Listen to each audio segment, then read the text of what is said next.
While summer is a good time for getting outdoors, enjoying the weather, it can also be a good time for a little mid-year review of your personal finance situation. Joining us now with some of the things you may want to keep in mind is Nicole Ewing, Director for Tax and Estate Planning with TD Wealth. Nicole, always great to have you in the program. Welcome back. Thank you. Great to be here. All right, so people do find themselves with a little bit of time on their hands. Maybe you go away somewhere and it rains one day, but you got a computer with you. Maybe you want to start thinking about a few things. Where do you want to start? We want to start maybe our budget? Sure. Well, I mean, that's where we should rein things in or make changes immediately if we're offside. So a budget is a good place to start. Hopefully you spent the beginning part of the year putting together what you expected to be spending, what you expected to be saving, and making some decisions about discretionary versus non-discretionary spending.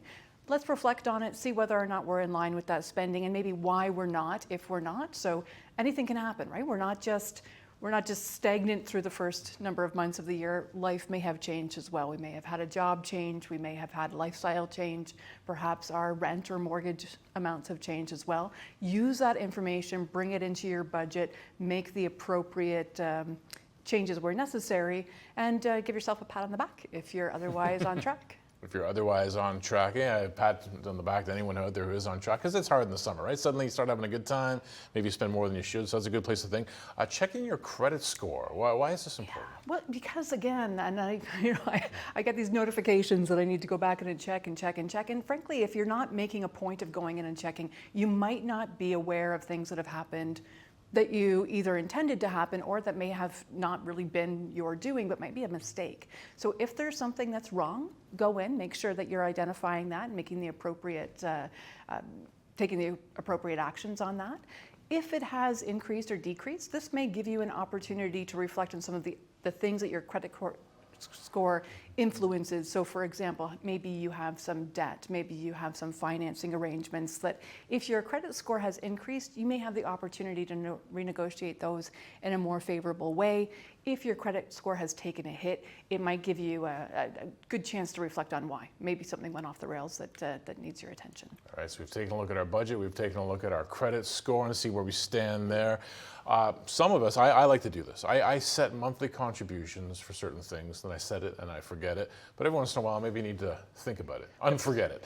Unforget it, yes. Look back and just make sure that it's still consistent with your goals, whether those have changed, whether or not some of your other spending, if your budget has changed, maybe your contributions are impacted by that as well. Maybe you have the opportunity to increase that a little bit more than you had anticipated you'd be able to, but also just to make sure that you're on track for the plan. We don't want to be coming year end and quickly trying to make changes. Maybe there's been, we have TFSAs, RRSPs, first home savings accounts, RESPs, all of these have the opportunity for us to make contributions, be aware of what they are and allocate accordingly.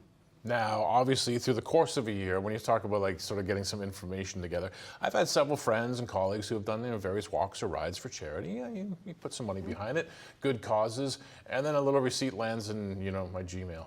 It's just sitting there, and I'm not going to go looking for it until next January or February or March. It's time to maybe get some of those receipts in order. Pull those together, not just your charitable receipts, but all of your receipts, any that you're needing to rely on next year for your taxes. I would suggest that when it comes to the charitable giving, really good idea to have a plan for that, have a strategic approach to your charitable giving. If that means helping out friends this year and giving 20 here and 20 there and 20 there, you're going to need to accumulate those so that you're in a position to defend or prove that you have made those contributions.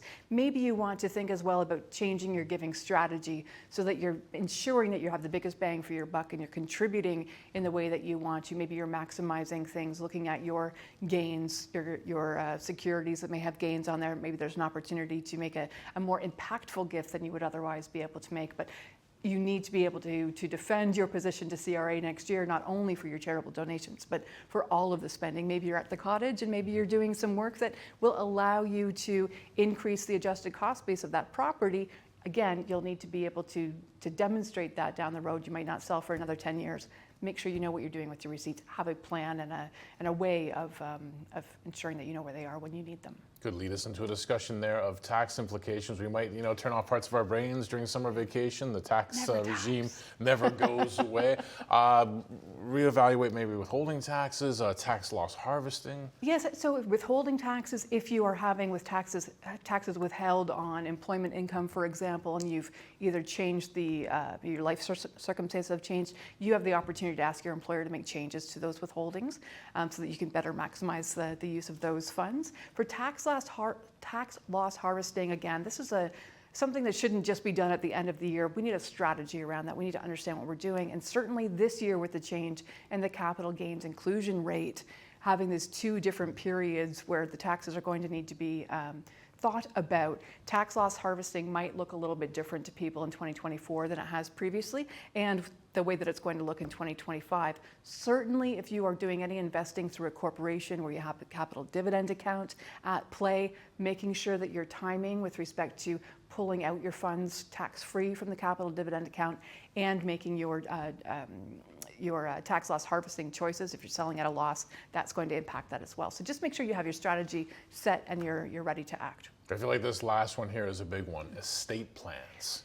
Things can change. Maybe there's been some great news. Maybe there's wedding's been announced or baby's been announced. Maybe we're moving across the country. All of these things need our attention, making sure that we have the appropriate documentation in place to really ensure that if something happens to us, if we find ourselves incapacitated, or if there's a death in our family, that we have the appropriate documents to be able to go out there and do what we need to do to administer those affairs effectively. And things change. The law, fortunately, hasn't changed too significantly in that regard. In the one, again, capital gains tax, we will expect that taxes on death will be higher than they would have been previously because we're deemed to have disposed of all of our assets. We have a capital gains bill. So maybe that estate planning in terms of planning for any taxes on death would need to be updated this year. But otherwise, if your personal circumstances have changed, absolutely, they should be reflected in your documentation.